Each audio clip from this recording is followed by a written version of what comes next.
જામનગર જિલ્લાના સિંગચ ગામમાં તાલુકા પંચાયત ચૂંટણી બાદ રીપોલિંગની માંગ ઉગ્ર બની છે।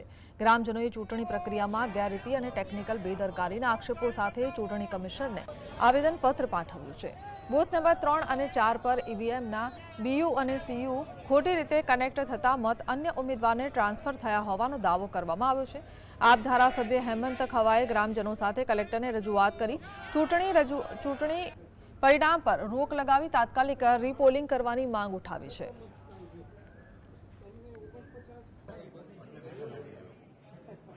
7 દિવસ જેવો સમય જવા છતાં પણ યોગ્ય નિરાકરણ ના આવતા આજે સિંગજ ગામના ગ્રામજનોને પોતાના મતનો દ્રોહ થયો છે એવું લાગતા આજે કલેક્ટર શ્રી સમક્ષ 400 થી પણ વધુ મતદારે સોગંદનામું કરીને જાહેર કર્યું કે અમો મતો આપ્યા છે, મતોનો દ્રોહ થયો છે ને ક્રોસ કનેક્શન લાગી જવાથી અમારા મતો છે એ अन्य उम्मीदवार ने ट्रांसफर थई गया है। तो आ 3 नंबर और 4 नंबर बूथ में फरीथी मतदान कराववामां आवे।